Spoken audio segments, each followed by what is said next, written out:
नमस्कार दोस्तों, मेरा नाम है विमल सिंह बालाजी। स्टडी अड्डा में आप सभी का स्वागत है। बीपीएससी टीआरई 3.0 री एग्जाम को लेकर के आज आंसर की जारी होनी थी, परंतु आंसर की आज जारी नहीं होगी। यहाँ पर जो साइड में तस्वीर देख पा रहे हैं, ये है बीपीएससी के एडिशनल सेक्रेटरी और साथ ही साथ एग्जाम कंट्रोलर हैं सत्य प्रकाश जी। इनके द्वारा जो न्यूज़ 18 है उसके उन्होंने एक इंटरव्यू लिया और काफ़ी सारी चीज़ें इन्होंने बताई हैं। मैं एक एक करके सारी चीज़ों पे बात करूंगा। सबसे पहले बात करते हैं आंसर की को लेकर के इन्होंने क्या कहा। तो इनके द्वारा ये कहा गया कि 1 to 5 का हमारा आंसर की ऑलरेडी तैयार हो चुका है, आज से कल तक ये जारी हो जाएगा। फिर वापस से जो इनसे पूछा गया कि आज जब जारी होने वाला था, क्या आज जारी नहीं होगा, तो इनके द्वारा कहा गया कि आज की संभावना बहुत कम है, कल तक ही आपका ये जारी हो पाएगा। फिर पूछा गया इनसे कि कल कितने समय तक जारी हो सकता है, तो समय जो बताया गया है वो 8 बजे का बताया गया है, जहां पर तो कल शाम के 8 बजे के बाद तक हर हाल में देख सकते हैं, ऐसा इनके द्वारा कहा गया है। फिर इनसे ये भी सवाल पूछा गया था कि आज जारी होने वाला था वो क्यों नहीं जारी हुआ, और बाकी जो आंसर की हैं, क्योंकि केवल 1 to 5 की जारी करने को लेकर के इन्होंने कहा है।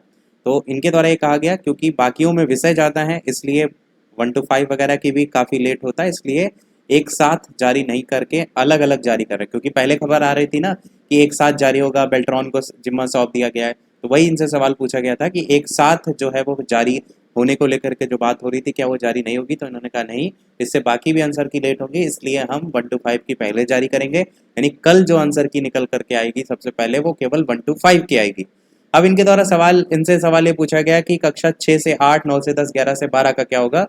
तो इनके द्वारा कहा गया कि 2 दिन बाद 6 से 8 के लेवल की जारी होगी, और 2 दिन बाद के अगले 2 दिन बाद जो है वहां पर 9 से 10 और 11 से 12 की इस क्रम में जारी होगी। क्योंकि इन्होंने कहा 9 से 10, 11 से 12 में सब्जेक्ट काफ़ी ज़्यादा है, वहाँ पर विषय विशेषज्ञ के साथ टीम मीटिंग वगैरह करके फिर उसके बाद जो भी आंसर हैं वो वेरीफाई वगैरह करने में उसमें समय ज़्यादा लगता है, इसलिए बाकी आगे 2-2 दिनों पर ऐसे आंसर की आपकी जारी होगी, एक साथ जारी नहीं होगी। यानी कल केवल और केवल 1 to 5 की जारी होगी। उसके बाद इनसे रिस्पॉन्स की को लेकर के पूछा गया। रिस्पॉन्स की जो अभी पहले जारी हो चुकी, जहां पर आपने जो भी ऑप्शन टिक किए थे उसके सामने लिख करके आ रहा था कि इस ऑप्शन का ये आंसर है, तो वो इनसे पूछा गया कि वो हटा दिया गया वेबसाइट से, वो दोबारा से कब जारी होगा और उसमें जो दिक्कत आ रही थी उससे रिलेटेड क्या मामला था। तो इनके द्वारा कहा गया कि जो उसमें आंसर जो भी कैंडिडेट ने दिए हैं वो किसी भी प्रकार से हमारे स्तर से कोई वहाँ पर गड़बड़ी नहीं है।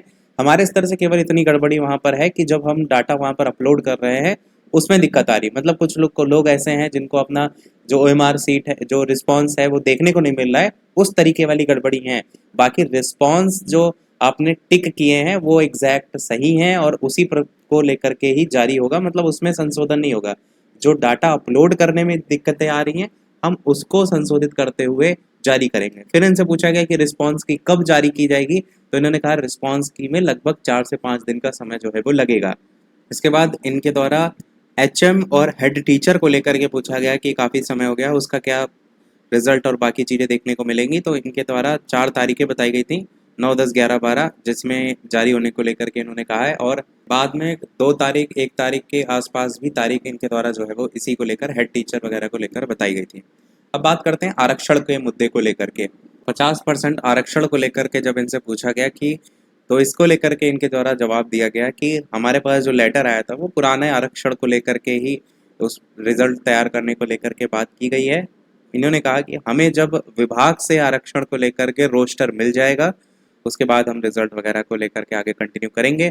बाद में इनसे ये भी पूछा गया क्योंकि वर्तमान में जो स्थिति है वहाँ पर जिलों से मांगा गया है रोस्टर, और फिर जिलों से मांगा जो गया है वो विभाग को मिलेगा, फिर विभाग से इनको मिलेगा। तो इन्होंने कहा था कि हमें जिलों से नहीं मतलब है, हमें जब मिलेगा उसके बाद ही हम उस चीज़ को आगे कंटिन्यू जो है वो करेंगे। रोस्टर को लेकर के, संशोधित रोस्टर को लेकर के इनके द्वारा बात की गई थी। जो पुराना आरक्षण है उस पर ही जो रोस्टर है तैयार करने को लेकर के। उसके बाद इनसे पूछा गया कि जो आंसर की जारी होगी उस पर आपत्ति करने को लेकर के क्या कुछ समय दिया जाएगा। तो इनके द्वारा ये बताया गया कि बिहार मंडल काफ़ी बड़ा है और उसमें काफ़ी ज़िले हैं, और इस आधार को देखते हुए लगभग 7 दिन का हमने समय दिया है। ऐसा ना हो कि हम निकालें आपत्ति को लेकर के, आधे लोगों को पता ही ना चले और समय बीत जाए। और साथ ही साथ आपत्ति को लेकर के भी इन्होंने कहा कि जो अगर कोई क्वेश्चन गलत है तो आप बेझिझक आपत्ति कीजिए, हम लड़कों का ही भला चाहते हैं, इस तरीके से इन्होंने संबोधन दिया था। उसके बाद इनसे पूछा गया फाइनल रिजल्ट को लेकर के कि रिजल्ट आपका जो है वो कब तक जारी होने की संभावना है। इन्होंने कहा कि इतने ज़्यादा रिजल्ट निकालने हैं, इतने तो एग्जैक्ट डेट तो बताना है नहीं, परंतु ये मान करके चलिए कि 23 सितंबर के बाद या सितंबर के आखिरी तक ही रिजल्ट निकलेगा, क्योंकि इन्होंने ये भी कहा कि रिजल्ट एक साथ तो जारी नहीं हो सकता 1 to 5 6 से 8 इस लेवल का। तो जो पूछा गया न्यूज़ 18 के संवाददाता उनके द्वारा कि एक कोई ऐसी कट ऑफ डेट बताइए कि मतलब वहाँ से निकलना स्टार्ट हो जाएगा रिजल्ट। तो वो बताया गया था इन्होंने कि 25-26 तारीख बताया सितंबर की, कि वहाँ से निकलना जो है वो स्टार्ट होने की संभावना रहेगी। आप एक अनुमानता डेट मान सकते हैं, अगर कोई किसी प्रकार की और कोई आगे चल के दिक्कत जो है वो नहीं आती है। बाकी ये कि जो डेट इनके द्वारा बताई गई ना, वो आपको याद होगा ताती तत्वा वाला जो मामला को लेकर के एक नोटिफिकेशन जारी हुआ था, जहां पर समय दिया गया था कि आप इतने से इतने में टाइम में संशोधन कर सकते हैं। वो संशोधन को लेकर के भी उसमें 23 सितंबर तक की शायद तारीख थी।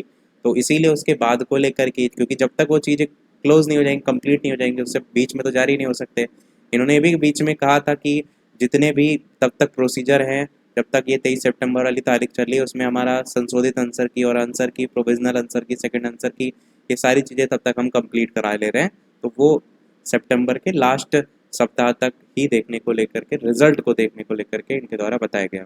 इसके बाद इनसे वन कैंडिडेट वन रिजल्ट को लेकर के जो पूछा गया, मैं डायरेक्ट आपको ऑडियो सुनाता हूँ। अभी भी वो डिमांड है, वन कैंडिडेट वन रिजल्ट। इस पर क्या ये तो हम लोग को करना भी नहीं है। पहले तो कोई भी अभ्यर्थी एक से अधिक पदों के लिए आवेदन दिया है तो एक्सेप्ट किया हुआ है, हम रोक नहीं सकते हैं। ज्वाइनिंग अगर कोई एक पद पर करे तो नेचुरली दूसरा पद ऑटोमेटिकली खाली हो जाएगा। विभाग इसको देखता है, इसी स्टूडेंट को बीपीएससी नहीं रोक लगा सकता। इस पर कोई पहल नहीं की? नहीं, बिल्कुल कर भी नहीं सकते हैं, उसका फ्रीडम है। कोई भी लड़का अगर एक से अधिक पदों पर आवेदन दे सकता है, कोई रोक नहीं है। सिलेक्शन उनका एक से अधिक पदों पर ही हो सकता है, जब ज्वाइन करे तो ऑटोमेटिकली दूसरी पद खाली हो गई, ये विभाग देखेगा। लाखों अभ्यर्थी शामिल हुए हैं, वो इंतजार कर रहे हैं कि कटअप क्या जाएगा, रिजल्ट कैसा रहेगा, टीआरई 1-2 से टफ रहेगा। बाकी बाद में इनसे ये भी पूछा गया कि जो आपका कट ऑफ वगैरह है, जो आरक्षण लागू हो जाएगा, उससे क्या कुछ फर्क जो है वो पड़ेगा कट ऑफ पर। तो वो भी यहाँ पर सुन लीजिए आप। शामिल हुए हैं, वो इंतजार कर रहे हैं कि कटअप क्या जाएगा, रिजल्ट कैसा रहेगा, टीआरई 1-2 से टफ रहेगा या कम होगा। 50% जो आरक्षण है ये लागू होने के बाद किनको फायदा हो रहा है ये बताइए। देखिए, ये कट ऑफ का तो अभी बताया नहीं जा सकता है, रिजल्ट प्रिपरेशन अभी हुआ नहीं है। लेकिन लास्ट ईयर जो टीआरई 1-2 में गया था, लगभग उसी तरह के स्टूडेंट का लेवल और क्वालिटी में बहुत अंतर नहीं है, उसी तरह के स्टूडेंट फिर अपियर हुए हैं। तो थोड़ा बहुत इधर उधर हो सकता है, लेकिन बहुत नीचे नहीं जा सकता। बहुत नीचे नहीं जाएगा। लेकिन जो 50% आरक्षण है, जो पहले 65% था, उसमें किन कैंडिडेट को फायदा मिलने वाला? तो स्वाभाविक है, अनारक्षित पद बढ़ेगा, अनारक्षित का पद बढ़ जाएगा। उसमें कटअप डाउन होगा, जो अनारक्षित है उनका नहीं, कटअप बढ़ भी सकता है। कटअप बढ़ भी सकता है, दोनों बात है। अच्छा, दूसरी बड़ी बात यह है कि अब चूंकि आप लोग इंटरनल तैयारी में जुट गए हैं, विभाग भी जुटी हुई है तैयारी में, तो टीआरई 4 को लेकर भी एक टारगेट चल रहा होगा। चूंकि लगातार आयोग जो है 1, 2, 3 एक अनुभव भी हो गया होगा बहाली करने का। इतनी बड़ी संख्या में टीआरई 4 को लेकर क्या टारगेट है? देखिए, अभी टीआरई 4 के बारे में बात करना थोड़ा सा ज्यादा ही पहले हो जाएगा, क्योंकि विभाग के स्तर पर ही वैकेंसी आती है और अभी टीआरई 3 ही जब क्लोज नहीं हुआ तो टीआरई 4 के बारे में बहुत अगर विभाग आपको बोल दे अभी कि आयोग जो है टीआरई 4 भी ले ले, तो आप कब तक प्रिपेयर हो सकते हैं 4? तब तो 1 से 1.5 महीना टाइम लगेगा रेडी होने में।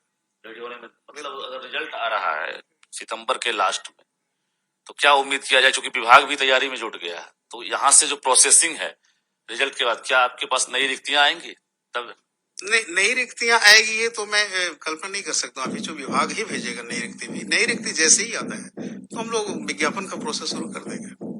टीआरई 4 में कोई बदलाव भी करेंगे अगर आता है तो? नहीं, बदलाव के स्तर, देखिए बदलाव तो विभाग को ही करना रहता है, और जब विज्ञापन तैयार होता है विज्ञापन शाखा से, तो उसका अप्रूवल प्रशासनिक विभाग से लेना पड़ता है। प्रशासनिक विभाग ही उस विज्ञापन का अप्रूव करता है, उसके बाद ही विज्ञापन फ्लोर पर जाता है। लाखों की संख्या में बिहार वाले भी हैं और वो डिमांड कर रहे हैं डोमिसाइल लागू हो। तो एज ए आयोग से सरकार कुछ सलाह मशवरा भी ली होगी कि भाई क्या आप लोग कहते हैं? क्योंकि पुराने जो तत्कालीन चेयरमैन थे या जो के पाठक, डोमिसाइल लागू हुआ था, एज ए कंट्रोलर आपसे कोई सलाह वगैरह लिया? यार देखो, ये बिल्कुल सरकार से संबंधित मामला है और आयोग का इससे बहुत कंसर्न नहीं रहता है। इसके बारे में लेकिन कोई सलाह वगैरह अभी फिलहाल आपसे नहीं मैं सलाह नहीं दे सकता, ये सरकार के संबंधित है। तो इन्होंने टीआरई 4 वगैरह के बारे में बताया, सारी चीज़ें मैंने सुनाई। लास्ट में एक चीज़ उन्होंने ये भी इनसे पूछी गई थी कि जो फर्जी अभ्यर्थी निकलते हैं उसको लेकर के क्या है, तो उन्होंने कहा जब आवेदन होता है वहाँ पर तो सभी सही डाटा मान करके ही उनका एडमिट कार्ड वगैरह जारी होता है। बाद में विभाग की ये जिम्मेदारी के तौर पर होता है कि उसमें जब डॉक्यूमेंट वेरिफिकेशन वाला प्रोसीजर होता है वहाँ पर सारी चीज़ों को जो है वो जांचा जाए। तो ये पूरा जो इनका इंटरव्यू था, इसमें लगभग उन्होंने बहुत सारी चीज़ें लगभग हर टॉपिक को जो है वो क्लियर किया। बाकी यदि आपका कोई प्रश्न हो तो कमेंट में पूछ लीजिएगा। वीडियो लाइक शेयर सब्सक्राइब अवश्य कीजिएगा। मिलते हैं अगले अपडेट में, तब तक के लिए नमस्कार, जय हिंद।